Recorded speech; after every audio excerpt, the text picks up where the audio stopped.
이재용 삼성 부회장에 대한 판결이 있었습니다. 실형 2년 6개월이 나왔고 집행유예가 없어서 법정 구속이 됐죠.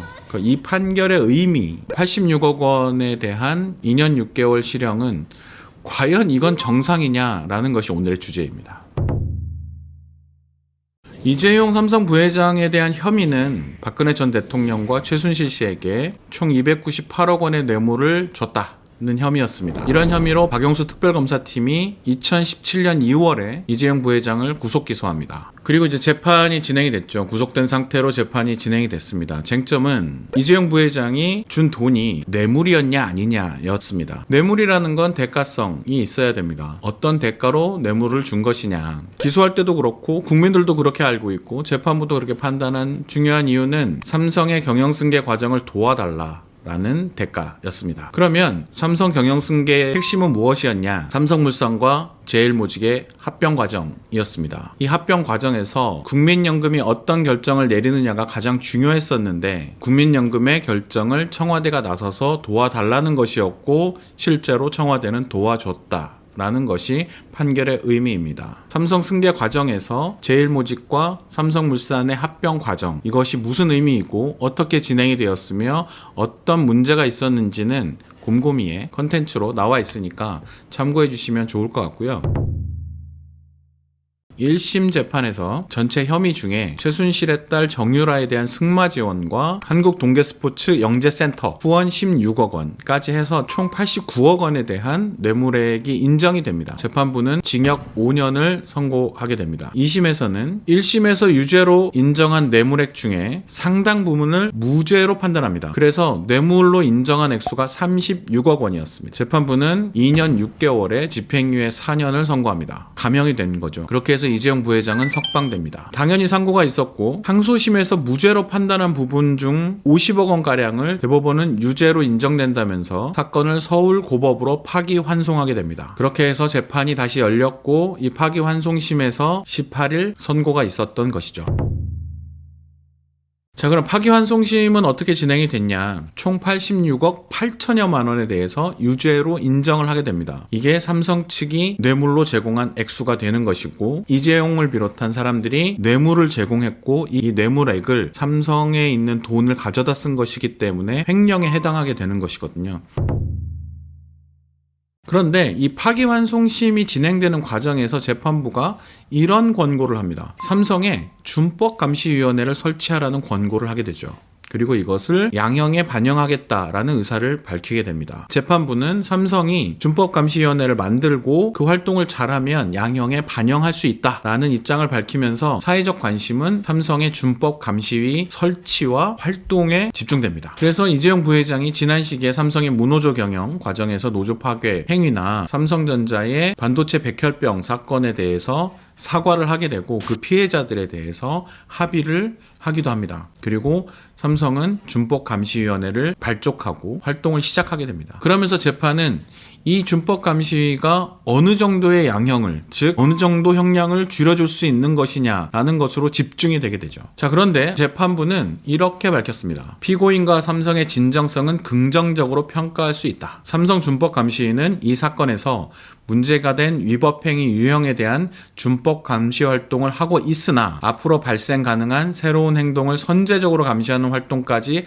하지는 못하는 것으로 보인다. 삼성의 새로운 준법 감시 제도가 실효성 기준을 충족하지 못하는 이상 이 사건에서 양형 조건에 참작하는 것은 적절하지 않다. 자, 그러니까 준법 감시를 만들면 그거 활동을 보겠다라고 했고 이것에 대해서 재판부의 판단은 만족한 수준은 아니네. 그러면 양형에 참작하지 않을게 라고 선고할 때 밝혔습니다. 자, 그러면 양형은 올라가야겠죠. 예상보다. 그러면 재판부가 양형에 대한 판단을 어떻게 했냐 보겠습니다. 피고인 이재용은 박근혜 전 대통령의 뇌물 요구에 편승해 적극적으로 뇌물을 제공했고 묵시적이나마 승계 작업을 위해 대통령의 권한을 사용해달라는 취지의 부정한 청탁을 했다. 자, 그러니까 적극적인 뇌물이었다고 인정하는 하는 것처럼 보입니다. 횡령은 박 전 대통령이 삼성전자 명의로 후원을 요구했기 때문인 점, 피해액이 전부 회복된 점, 현실적으로 대통령이 요구하는 경우 거절이 어려운 점을 참작할 때 실형을 선고하더라도 양형 기준을 그대로 적용하는 것은 부당한 측면이 있으므로 여러 사정을 종합해 형을 정하기로 했다. 현실적으로 대통령이 요구하는 경우에는 거절이 어렵다. 이건 소극적 뇌물이라는 것이거든요. 적극적으로 해석한다고 하는 척 하다가 판단의 기준은 소극적 뇌물이었다라고 본 겁니다. 이건 굉장히 중요합니다.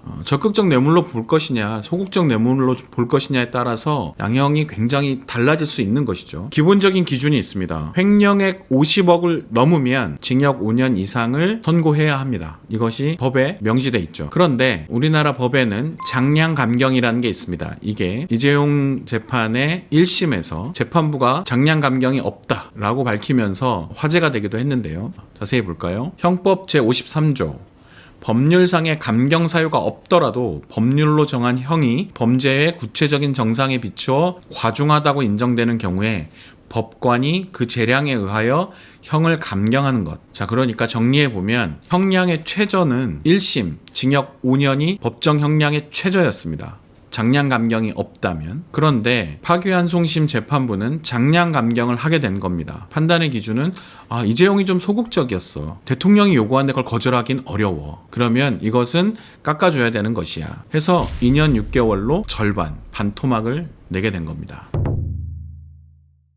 준법감시위가 왜 양형에 영향을 주지 못했느냐, 이것은 준법감시위가 제기됐을 때 많은 사회적 비판이 있었어요. 재판부에 대해서 형을 깎기 위해서 재판부가 준법감시위라는 것을 제시하는 것이 과연 적절하냐, 이런 문제도 있었죠. 파기환송심 재판부가 5년 이하의 형을 내리기 위해서 벌써부터 그 근거를 마련하는 것이냐라는 비판이 있었던 겁니다. 그런데 준법감시위의 실효성을 점검한 심리위원들이 있었습니다. 외부 전문가들에게 심리를 맡겼던 것이죠. 과연 이 준법감시위가 어땠느냐라는 평가를 받았는데 굉장히 싸늘했던 겁니다. 준법감시위는 그냥 거칠에 불과하다, 그런 평가를 받은 상황에서 재판부가 준법감시위를 설치했으니 형을 깎겠다라는 논거를 제시할 수는 없었던 것이죠. 자세히 볼까요? 특검이 추천했던 홍순탁 회계사, 참여연대 경제금융센터 실행위원입니다. 홍순탁 회계사의 평가입니다. 위법 리스크를 유형화하고 점검 항목을 설정하는 등 체계를 확립해야 총수의 위법 행위를 예방할 수 있지만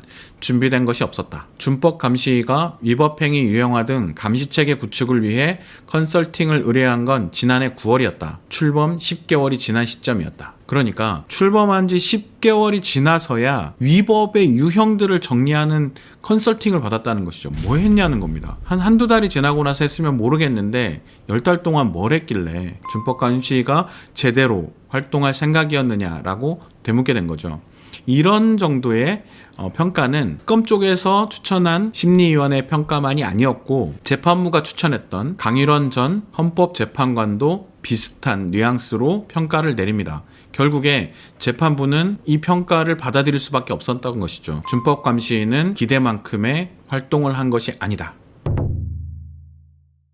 그러면 재판부는 왜 2년 6개월을 내린 것이냐? 이유는 아까 말씀드린 그런 논리였습니다. 소극적 뇌물이었다라는 겁니다. 그런데 이런 논리는 대법원의 판결의 취지와 충돌합니다. 대법원은 이 뇌물죄를 적극적 뇌물로 판단을 했는데 파기환송심에서 적극적 뇌물로 보이나 거절할 수 없었다. 적극적 뇌물로 보이긴 하지만 소극적 뇌물이에요. 이 2년 6개월이라는 판결을 내리게 되는데, 2년 6개월은 이 사건에 대해서 50억 이상의 횡령과 뇌물죄에서 법정에서 선고할 수 있는 최저 형량입니다. 기본적으로 법적으로는 5년 이상을 선고해야 되고, 장량감경으로 낮출 수 있는 최저 한도가 2년 6개월인데, 즉 절반으로 깎을 수 있는 건데 할 수 있는 최대한을 한 겁니다. 재판부는 삼성에게 최대한의 이재용 부회장에 대해서 내릴 수 있는 가장 낮은 형량을 내려준 결과입니다. 대신에 집행유예를 하지 않았죠. 이건 여론을 의식했다고 밖에는 볼 수 없습니다. 사람들은 일단 이재용 부회장이 다시 감옥에 갔기 때문에 정의가 실현됐다, 이렇게 보는 분들도 많고 그런 논평들도 많습니다. 집행유예가 선고되지 않은 점은 한국의 재벌 총수에 대한 재판에서 꽤 이례적인 판결 중에 하나입니다. 3.5 법칙을 벗어났다 이렇게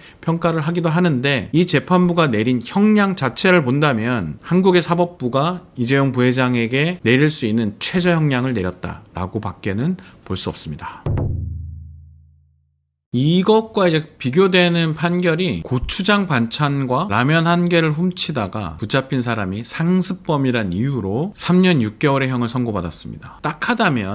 누가 더 딱할까요? 저는 잘 모르겠습니다. 그러니까 형량이 2년 6개월인 것도 문제지만 형량을 깎아준 것 자체, 정량 감경이 이루어진 그 배경이 더 씁쓸한 거죠.